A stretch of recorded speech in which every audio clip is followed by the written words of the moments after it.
Welcome back to Fantasy Football by Committee, powered by Flurry Sports. It can be tough to win a fantasy league on your own, but at FFBC, we will work together to bring home the hardware. Hosted by Zach Bruner and the rest of the Flurry Sports crew, we will give top-level analysis, answer your questions, and, well, go off on other tangents. That was after I tried to get ChatGPT to admit that 9/11 was an inside job, but it stood firm. It gave quite a few solid points that it was true. Welcome to Fantasy Football by Committee. The show starts in 3, 2, 1.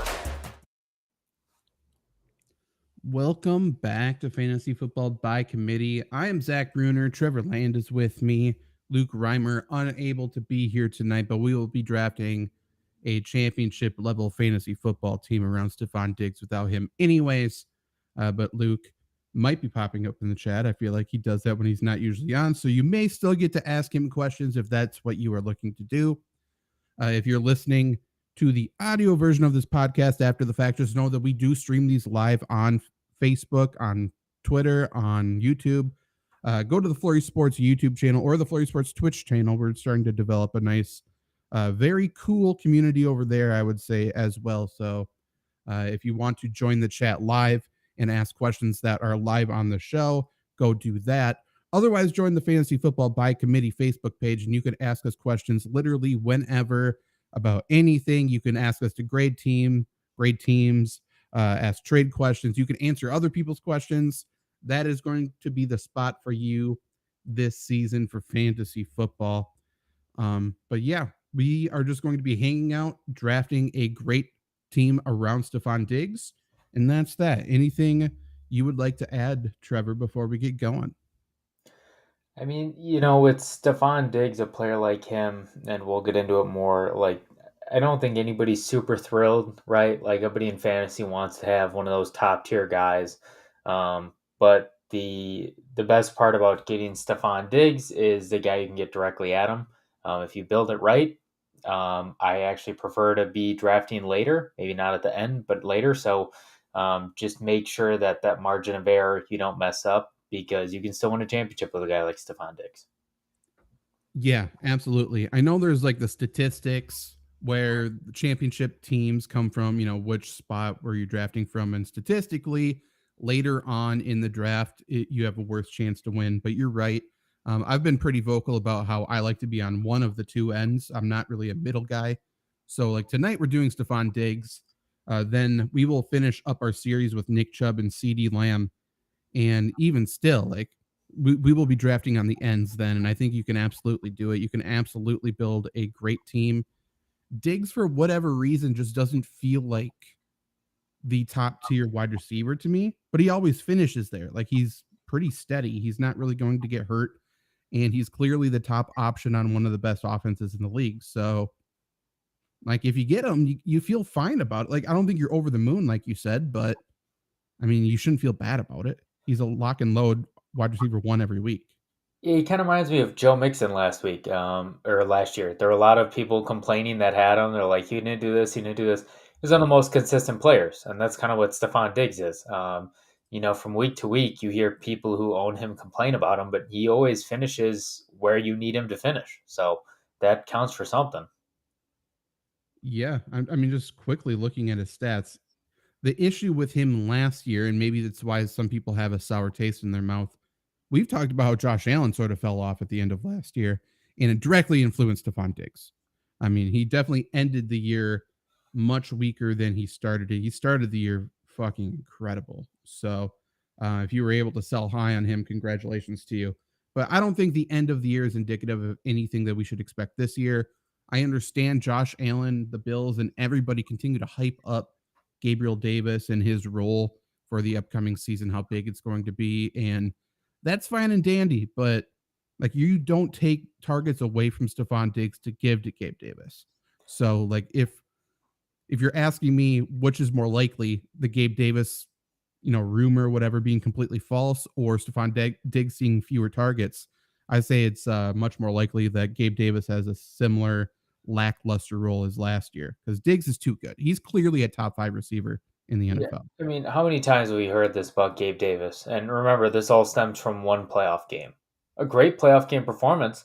That's where this all stems from. He doesn't play that game. We haven't heard of Gabe Davis in 3 years. So, Yeah. Yeah. I mean, he's certainly made his money. He's had a couple other big games, like not very many to your point, but they've always been in big moments. So he has definitely timed it right. And I might be a little higher on Gabe Davis, like as the summer rolls on here than maybe the consensus, but it doesn't mean I'm all in on Gabe Davis. It doesn't mean I'm drafting him to start for my team whatsoever. So, I mean, that's where my thoughts are. And I guess before we get into this, I can't believe I didn't say this, but the fantasy football draft kit is out there, the free fantasy football draft kit. So if you're watching on Facebook or YouTube, look in the description. There's a link directly to it. Otherwise, go to the Facebook group, Fantasy Football by Committee, and there's a link to it, a free draft kit. You can either go through the Flurry Sports link or the Google Drive link, and my rankings are in there, my tiers are in there. So you will know exactly what I think of these players and my tiers, and I mean, a bunch of other data that the crew that you've listened on this podcast from, we've all really contributed to it. There's a lot of really good data, and it will help you immensely with your fantasy drafts. And before we jump into the ADP, there was breaking news not that long ago about a wide receiver, a top tier wide receiver in fantasy football. We knew Cooper Kupp was dealing with a hamstring injury. Apparently Sean McVay, rather, um, said he had a setback. We don't know major setback. We don't know really anything, but he was day to day, and they didn't change that. But it's possible now that he's more week to week because there really isn't a reason to rush him back. So, two questions for you. One, does that put Stefon Diggs above him in terms of where you would draft these two? And just two, I guess, what does that do for your confidence in drafting Cooper Kupp? Like, where are you putting him overall then? yeah, I think it does move Diggs out of him. Like, I don't want to read into the tea leaves too much here, but if it was really day to day, I don't see a reason Sean McVay would be coming out saying this. Like, if it's day to day, we have what, 10 days till the season starts? He'd Mhm. easily come back. So for this to come out, I think there's a legitimate chance he doesn't play week one. And I mean, to your point, there's no reason to rush him back. And yeah, I can see Diggs going ahead of him. I think I can even make an argument for CD Lamb to go ahead of him, just until we get some clarification because we have nothing right now. Yeah, it's interesting. So it says, just reading the injury news here, it says he is now day to day, which to your point, why would you come out and update us saying essentially the same injury designation? Like that doesn't make sense. The reason for the Rams rushing him back and getting him on the field, I suppose, just to play devil's advocate. But I agree with you. I don't think he plays week one. But to play devil's advocate, they start with at Seattle and then the 49ers. And if they drop both of those games, you kind of have to kiss the division goodbye already. It's going to be very tough to recover. And then immediately after that, they go to Cincinnati. So have fun, Los Angeles Rams. Like that's a shitty start to the season. They get a break with Indy, and then they play Philadelphia. So they will definitely need Cooper Kupp to be healthy to have a chance in those games, I think. And like, I don't think this is a competitive advantage sort of thing. I don't think they're playing mind games with Seattle. If they are, this is very stupid. I just don't think he's going to play. And if he does play, I think he's probably going to be limited in week one. And if we're just starting the year off with that, like, if I'm splitting hairs between Cooper Kupp and Stefon Diggs, anyways, this is enough to go Stefon Diggs. Like, there's no reason to Yeah. draft an injured wide receiver. Yeah, we talked about it last night. Every week counts the same. The week right before the playoffs counts just as much as week one. If you can't count on your first round pick playing 1 week a season, I mean, why are you taking him? I'm not saying he should be undrafted, but at that ADP, there's no reason to. I mean, taking name value away, which is a cheap thing to do, I understand that, but just at its most basic form, it's an injured wide receiver coming off of a major injury, playing or catching passes from an old injury prone quarterback. So just putting it as simply as that, it's like, oh, I would like to go elsewhere. So I'll update my rankings before the weekend for sure. It'll be in the draft kit. And Cooper Kupp, man, it's going to be tough. I don't think there's any way he's going to be a first rounder for me. I really don't. I don't know why he would be a first rounder. I think I would put CD Lamb ahead of him. I think I'd put AJ Brown ahead of him. And I assume I'm going to put Devontae Adams ahead of him, just in terms of only wide receivers. What do you think? Yeah, I can see that. I mean, 1 week can very easily roll into two. Boy, I mean, yeah, that changes a lot of things, and I think for a lot of people are going to be seeing this injury and going, "Oh, great, he'll fall to me in the second round." I'm not saying you shouldn't take him in the second round, but I'm saying you might also want to slow your roll in the second round depending on where you're drafting in the second. Because yeah, if you get Stefon Diggs down the first, that's great, but what does Cup really get you in that second turnaround? There's going to be somebody who is ecstatic getting Cooper Kupp in the second, Jonathan Taylor in the fourth, Alvin Kamara in the seventh or something like that. And you know what? If the stars align, congratulations to you. But there's just too much risk. It's about mitigating risk. It's about not missing, especially early in drafts. And with Cooper Kupp, I can't do it. But for tonight, now we're talking about building around Stefon Diggs. We are assuming pick number 10. However, with the Cooper Kupp news, that might mean he goes number 9. We'll consider both. We'll talk through it. We'll talk through the first 3 rounds really quickly and then do an actual mock draft on Sleeper. But we will be using PPR ADP from fantasydata.com to start. And according to them, Stefon Diggs is the 10th player off the board. Again, I think he's probably going to go a little earlier. Cooper Kupp, for what it's worth, is 7th ahead of both Bijan Robinson and Saquon Barkley. I assume in most leagues he will go after all 3 of those players. But if we are picking 10th in a 12-team PPR league, that means we'll have pick number 15 in the second, pick number 34 in the third. So starting at an ADP of 12, just so we can gauge on who might fall. 12 is Nick Chubb, AJ Brown, Devontae Adams, Tony Pollard, Amon-Ra St. Brown, Garrett Wilson, Derrick Henry. I don't believe Nick Chubb will fall, but I mean, I think we would both agree. We don't even need to discuss it. If he's there, we take him, right? Yep. For me, I'm almost definitely going Derrick Henry with that second round pick. It depends, I suppose, on which wide receivers fall. But even if I'm looking at Devontae Adams and Derrick Henry, I'm probably going Derrick Henry. Yeah, it's interesting. The good thing about this pick is there are 2 avenues to go. Running back, I mean, obviously it's Derrick Henry. There is no question about that. But I think there's a legitimate strategy to go double wide receiver out the gate.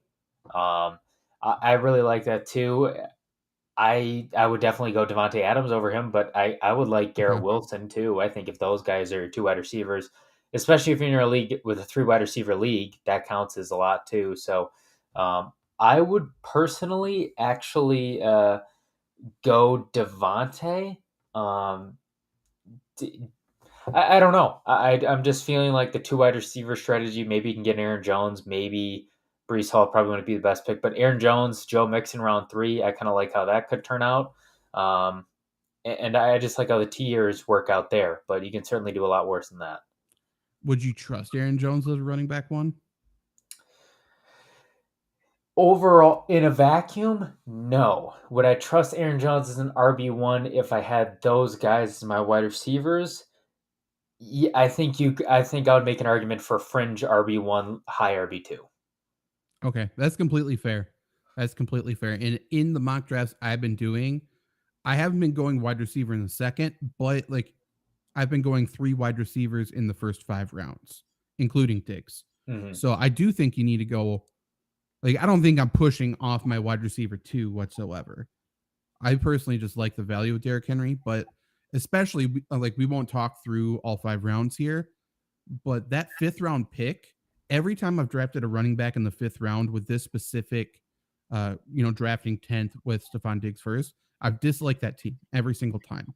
Okay. But if I go wide receiver there for whatever reason, and a lot of times it's like a Drake London as my wide receiver 3, I've liked it every time because then I come back around and then I can grab a Alexander Madison or a Javonte Williams or something like that.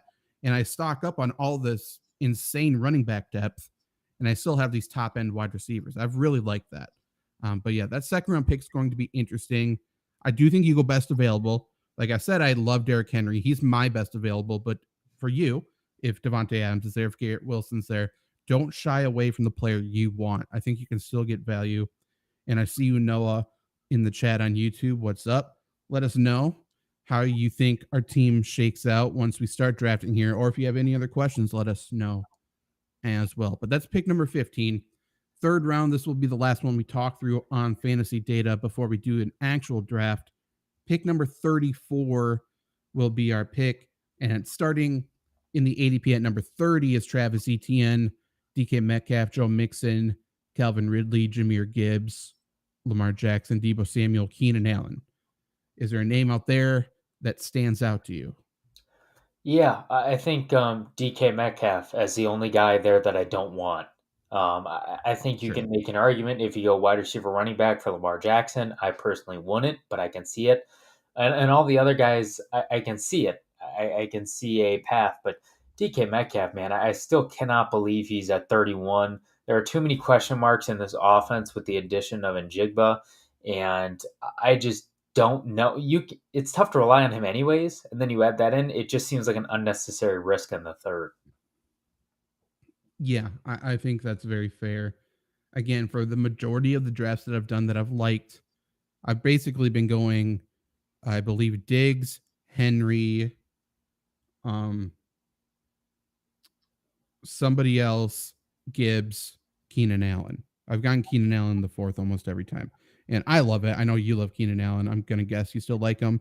Like, are you worried about injuries whatsoever at that draft spot? No. Okay. My question to you before we jump to sleeper, and it kind of just depends on what you think. I don't know what your specific opinions are on Darren Waller. Drafting on the ends, you have to reach for the players you want a lot of times. Are you willing to reach in the fourth round at pick 39 for Darren Waller or no? No, it's just too early to me. I can see why people would want to, but I am almost dead set in the mindset of two running backs, two wide receivers in the first four rounds, unless, maybe a Josh Allen or Jalen Hurts falls to you in the third. That's the only time I stray away from that. And, love him. Darren Waller could be a phenomenal player this year. I'm just not going to bank it on that with the injury history and him playing in New York on that horrible field, even though it's been redone. I think that's fair. And for whatever it's worth, and every draft is different. Again, picking 10th with Diggs, I found myself waiting at tight end a long, long time. Like, I just haven't seen myself getting the value. We've talked about how I really don't like that mid tier of tight ends. Like, I feel like they're on the same level as the late round guys. So I've been finding myself waiting, and I think you're fine with that. Elijah, what's up? See you in the chat as well. But let's just jump into a mock draft here on Sleeper. Again, if you're listening to the audio podcast, I'll do my absolute best to describe everything that's going on, but I do suggest you go to YouTube, the Flurry Sports YouTube channel, and watch it. I think it'll help you out, especially with your draft strategy. But we have all the guys that we have done so far ahead of us for picking number 10, and we will be picking Stefon Diggs, and we will see who falls to us. A few wide receivers went, Devontae Adams went. So we do have a top wide receiver on the board, I think, is A.J. Brown. So would you rather go A.J. Brown over Derrick Henry, or what's your thoughts? I would rather go A.J. Brown. In a two running back, two wide receiver league, I think you go Derrick Henry, and I don't think it's a question. But you have three wide receivers. I think you can load up there too. I would go A.J. Brown, but I can see Derrick Henry. Do you think there's a bigger drop off from A.J. Brown to Calvin Ridley, or Derrick Henry to Jahmyr Gibbs, Joe Mixon? I think it's tough because I think both are pretty sizable. For me, I don't trust Ridley or Samuel to give me consistent starter stats, where we've seen Mixon has been consistent. But I mean, obviously, Derrick Henry's schedule is so nice that he might run for 2,000 yards this year, and I don't think that's that crazy of a thought. And for anybody who's in a sports betting state, I just drove to Iowa to play some bets today. There is a line on DraftKings Sportsbook, I believe it was DraftKings, for Derrick Henry to rush for 200 yards in any game this year was plus 300. and I put a lot of money on it. Like it just felt like he's going to at some point, right? He plays Houston twice. Right. Like, yeah, he has to do it. He has to do it. Um, I understand not trusting Kelvin Ridley, not trusting Debo. It just comes down again. Like I trust Keenan Allen as a wide receiver too, wholeheartedly. That's fair. Yeah, So I can see that too. you're risking that he's not there. But like to me, I like to start, and I'll go with you if you still believe it. But I like going Diggs, Henry, Allen more than I like going Diggs, uh, Brown, Mixon. That's fair. Yeah, I can see that. And I still think we can get Allen in the fourth, actually. But let's try Henry. But we'll talk through if there's any regrets that we have. That might be a regret early on. We'll give the people the best possible analysis here. For whatever it's worth, Mahomes went immediately after us, and then AJ Brown. Garrett Wilson went with the 7th pick in the 2nd round. Jonathan Taylor went with the 1st pick in the 3rd round. If you're drafting with educated people, I feel like that's probably going to be too early. We kind of got lucky here, I feel like, Oh yeah. in terms of the board. Like we got Najee Harris to drop to us. I really like that. What's your thoughts? Yeah, I'm taking him without second thought because you can still get Keenan Allen around in the fourth, and even if Keenan Allen is not there, maybe you go Aaron Jones in the flex. I don't like that as much, but Mari Cooper I think is a solid wide receiver too as well in case Keenan Allen doesn't go to you. Yeah, and I mean, if people look at my rankings in the draft kit, I love DeAndre Hopkins. I don't think it's a reach in the fourth, to be completely honest. So if Keenan Allen is not there, I think we could go Hopkins and be okay. But we went with Najee Harris with our 3rd pick, and Keenan Allen fell. So, I mean, that's the pick, right? Yep, it has to be. Cool. I mean, that's a crazy start, I think. Derrick Henry, Najee Harris, Stefon Diggs, and Keenan Allen. Well, You feel good. Well, and on top of that, like that just proves how big the Derrick Henry pick is, right? Because if we take AJ Brown, yeah, you have Najee Harris, and that's great, but like, I don't know, do you feel great about going to the 5th without a second tight end? I mean, you look at the ADP right now, we're looking at DeAndre Swift, and not much else. So yeah, that was definitely the right call to go Henry in the 2nd. And we talked about would you be willing to reach for Waller in the 4th? And somehow we in our 5th round pick, Waller's on the very top of the board. So are you wanting to go Darren Waller at tight end, or are you looking to fill the wide receiver 3 with a Chris Godwin, running back 3 with maybe James Conner or Kamara? What's your thoughts? My thoughts here is that you definitely go Waller because I think there's a good chance Godwin goes to you, and even if he doesn't, I don't think there's a huge jump between him and Lockett, which I know seems weird, seeing I just talked about DK Metcalf. But I like Pittman there too, James Con. Like there are plenty of options there if Godwin doesn't go to you. So I'm going tight end here. Do you prefer Lockett to Brandon Ayuk? I do, yeah. Okay. I think that's a decision a lot of people are making. And if I remember right, I don't have my rankings ahead of me. I feel like I'm quite a bit lower on Lockett, but I have no idea. I believe and I think that's the case. Just because I think the Jackson Smith and Jigba role and Ayuk did go.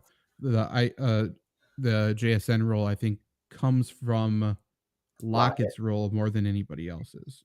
But I mean, he's still good. He's still going to see his targets. He's projected here for 1,000 yards, and I don't think that's crazy. I think the 7 touchdowns might be a little crazy, but yeah.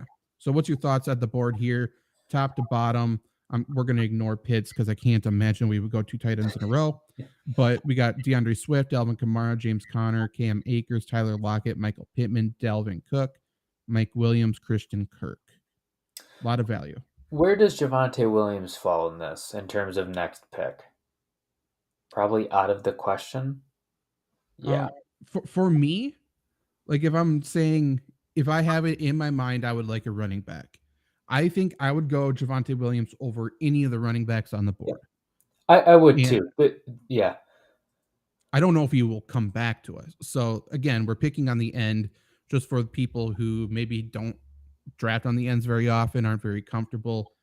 if I am going into the draft saying I want Javonte Williams, this is a spot where I would reach to grab him, and it's absolutely a reach. There's a Oh yeah, chance he does fall for us, but yeah, like yeah. this is where I would get my guy. Yeah, I bring him up not to take him, but I mean he's kind of close to where your next pick is. And I Yeah. again kind of like with Godwin in the fifth round pick, or the sixth round pick, excuse me. I kind of like what's around Javante too. I think you can move with that. So for Sure. me, I'd go wide receiver 3 here. Okay. But I definitely wouldn't fault anybody for reaching for Javante. And Lockett's the pick for you. Probably. Okay. Lockett. I can see Pittman too, but that's just man. It's tough to put a lot of faith in Anthony Richardson's arm. Fair. Fair. So let's go Lockett here. This is the third pick in the 6th round. And I think I Of probably, if we didn't have Allen, as much as I don't like him, I might have gone Williams there. But I just don't see a reason you can justify having two Charger wide receivers. I don't think I would hate that. I think the Chargers might end up being one of the most pass happy teams in the league this year. So I don't necessarily hate that. I wouldn't justify I mean, I can understand, I guess, having like a Quentin Johnston later in the draft, but like I truly think he's the wide receiver 4 there. So I'm probably not having a second Chargers wide receiver in that case. But tap the board here in the 7th round. Rashad White, Javonte Williams, Jackson Smith, and Jigba, David Montgomery, James Cook. To your point, a lot of players here that I like, and I'm guessing you do too. Yep. And for me, I mean, the pick would be Javante. I love Javante a lot, but it's weird. I haven't heard a lot of David Montgomery praise outside of you in this podcast. I know. I'm not saying he's going to be an RB1, maybe not even an RB2, but he's kind of taking that Jamal Williams role. And for anybody thinking Jameer Gibbs is going to be a workhorse back, that's wrong. He's going to be receiving back. So Mm-hmm. at the goal line, who do you think is going to get the ball? And Jameer Gibbs, I'm guessing, really quick, went in the 3rd round up here somewhere. Yep, started Uh, third. Started the 3rd. If he came to us in the 3rd round, I think I would go Montgomery here over Javonte Williams just so I lock up that backfield for whatever it's worth. And I think Montgomery is a flex on a week-to-week basis. But yeah, I like Javonte Williams more than him. I think Williams could be great. And coming back around, we'll see what we end up doing.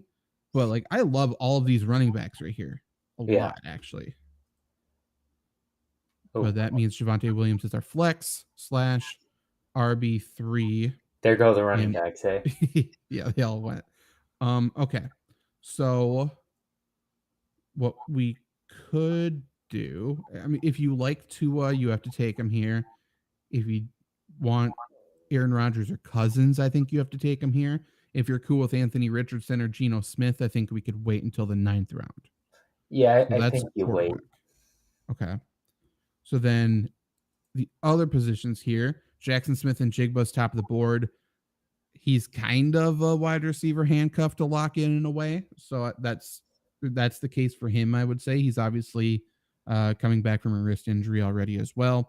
I don't think we're going the tight ends, but then it's AJ Dillon, Michael Thomas, Brandon Cooks, Antonio Gibson, Kadarius Toney, Zay Flowers. I think there's something to like about all of them. But what's your thoughts?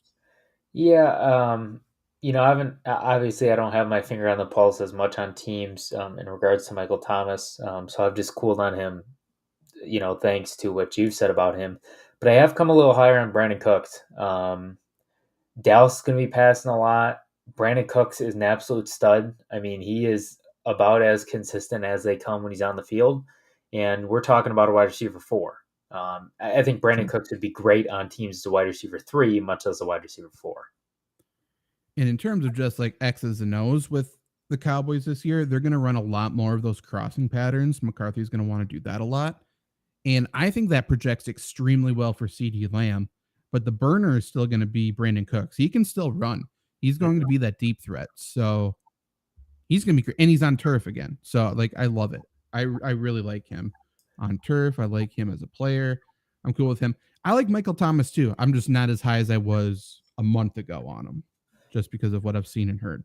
I But mean, yeah, people forget how good Brandon Cooks is so fast. I mean, who he was with New yeah, Orleans, how incredible he was with Oregon State. It was another level. he was good in Houston.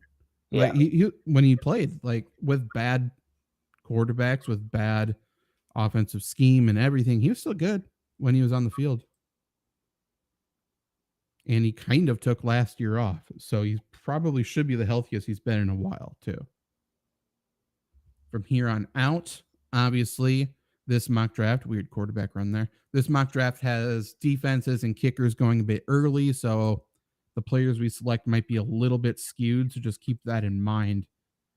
I do think for most leagues, if you want Anthony Richardson, you take him here. I Yep. think the other quarterbacks would fall if you prefer a Geno or somebody like that.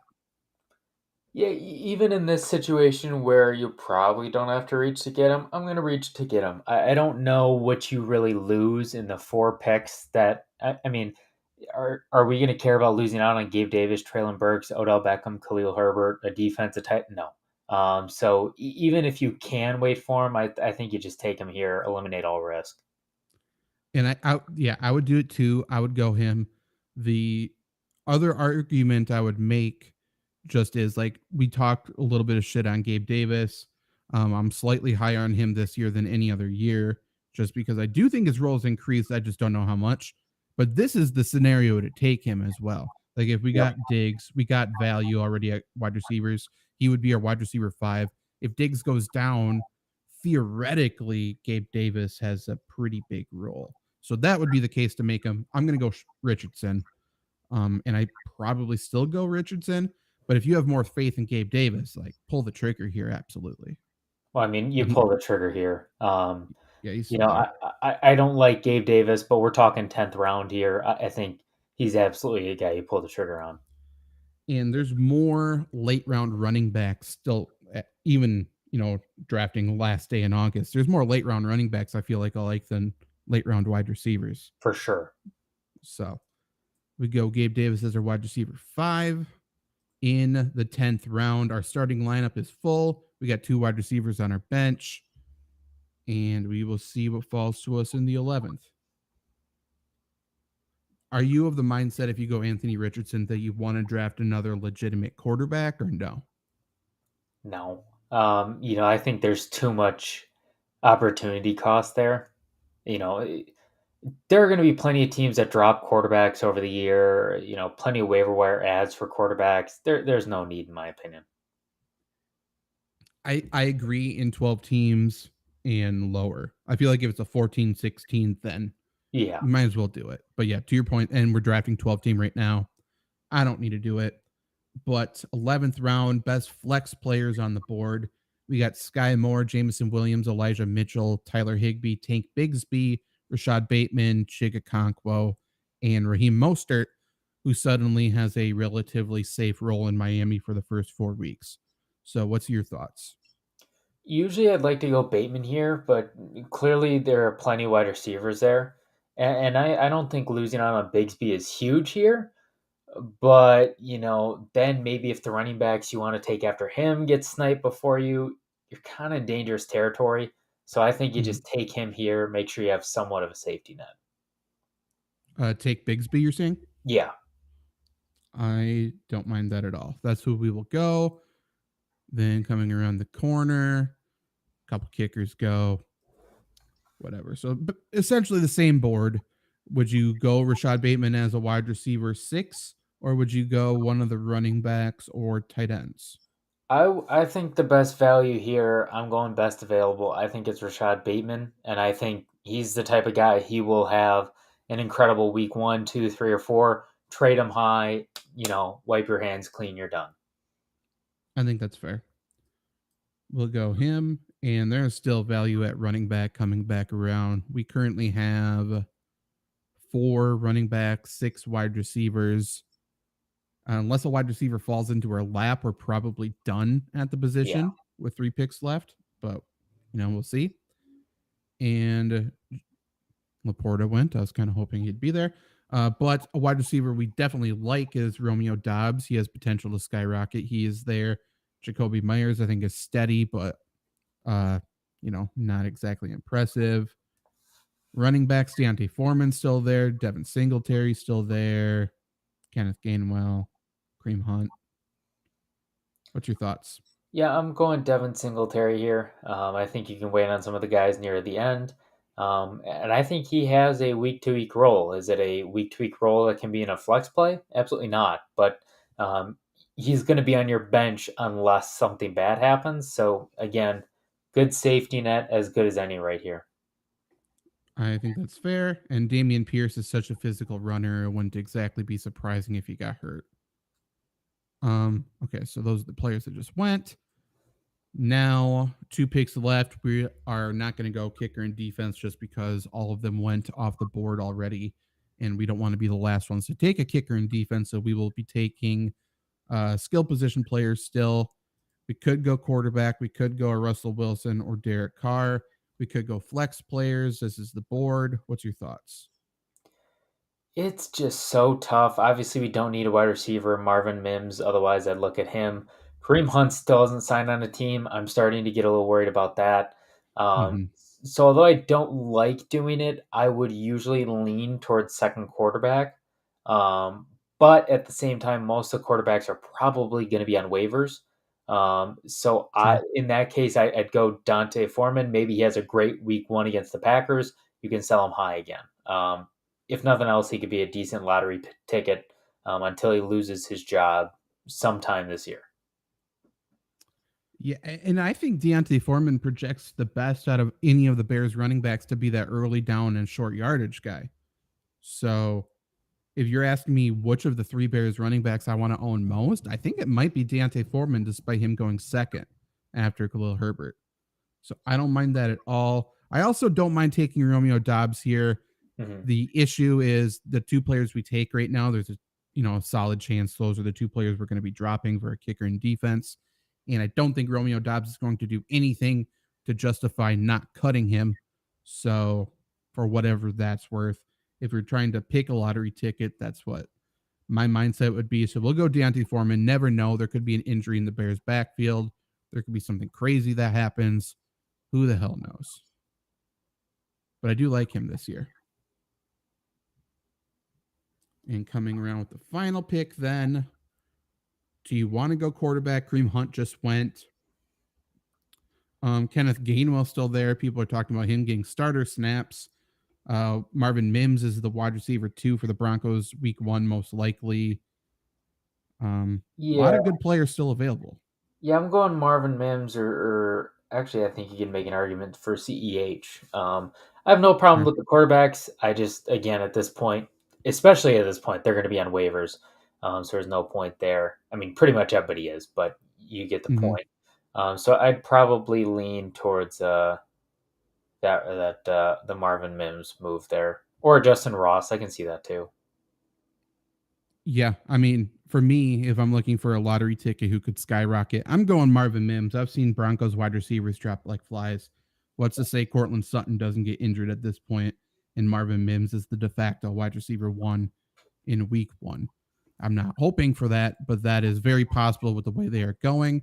But that's our draft. So, reading the roster top to bottom, a championship team around Stefon Diggs, pick number 10 in a 12 team PPR. We have Anthony Richardson, Derrick Henry, Najee Harris, Stefon Diggs, Keenan Allen, Tyler Lockett, Darren Waller, Javonte Williams. And then on the bench, we have Brandon Cooks, Gabe Davis, Tank Bigsby, Rashad Bateman, Devin Singletary, Deontay Foreman, and Marvin Mims. A very solid team. I feel like I would have a hard time cutting 2 players, but it would be the last 2 players for our kicker and defense. But I like this team a lot. What's your thoughts? Yeah, I love it. I think it's one of the better ones because I think something that's underrated about it is you can change your team depending on what you need. Some teams are just super deep, some teams are just super top heavy. If you have a week where you need to go boom or bust, right? You have a ton of buys, you're probably going to lose by 40. You throw Gabe Davis in there and throw caution to the wind. If you need, Mm-hmm. consistency, you got guys that can get, like Brandon Cooks that can get you targets. So, depending on how the week looks, you can change it, and that's a very underrated part, I think. I agree. My only worry with Anthony Richardson, and it wouldn't have strayed me off at drafting him, just for a little PSA for the people who do draft him or just people in general this year. I could see a very obvious scenario where he's brought along slowly, where he's not asked to do really much of anything the first couple of weeks. And if that's the case, he may not put up very good fantasy performances. And there's a chance people drop him. If he gets dropped in the first 3-4 weeks, you grab him, obviously. And if you have him, just know there might be a dud week 1 against Jacksonville. He gets to play Houston week 2. That's, hopefully he plays well there. And he could play well against Jacksonville. They're not necessarily very scary on defense either. But yeah, I think there's a case to be made for getting a solid quarterback too. If you get Richardson in our draft kit, there is a quarterback by committee finder that tells you when you should be starting. Anthony Richardson, he's paired with Geno Smith in there, I believe. He might be paired with a couple of other guys as well. But that's just a warning. It wouldn't scare me off of him. If I draft him, I'm probably riding it out with him anyway. But yeah, he's a rookie quarterback. We got to be, a little hesitant with rookie quarterbacks in general. But yeah, I like this team quite a bit. Go to Fantasy Football by Committee on Facebook. Join that Facebook group to ask us questions whenever you want and answer other people's questions. I've seen a lot of people ask us questions in the YouTube comments, and I thank you. And I will continue to respond to you there. But just know you can get the responses from more than just me if you go to Facebook and join that Facebook group. I think it would be more helpful for you. But still, let us know in the comments what you thought of this team. Let us know who you are targeting in week 1, and let us know some of your favorite fantasy football team names surrounding Stefon Diggs as well. If you're listening to this on Apple Podcasts, Good Pod, Spotify, Audible, whatever, subscribe, please. Rate us 5 stars. And Trevor, do you have anything to tell the people before we get out of here?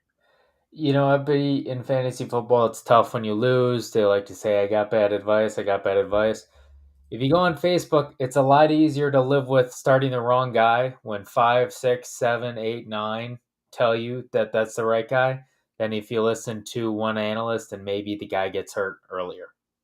That's just kind of how I look at it. And you get the most personal advice and just, everything when you join that group. If I give you bad advice, fucking take me, call me out. I don't care. Like, I'll take it on the shits as much as you want. Just join the group, and you can put a name to the face to the advice over there. But I think it's going to be really good. Also, if you haven't gotten your fantasy football trophy this year yet, the award for your league, go to trophysmack.com. Use the promo code Flurry, FLURRY. You can get a free championship ring with the purchase of a trophy. You can also get a nice discount on some other stuff over there as well. The most customizable trophies and fantasy awards on the market. They got a deal with Mark Cuban on Shark Tank, which is insane. But you can get championship belts that look just as good as the WWE, better than the UFC. You can get trophies. You can get champ chains. You can get all kinds of stuff. Go over there, check it out. Just customize it. It's fun to just play around with that stuff anyways as well. I believe there's a link in the YouTube description for that as well. But we will see you guys next time. Goodbye.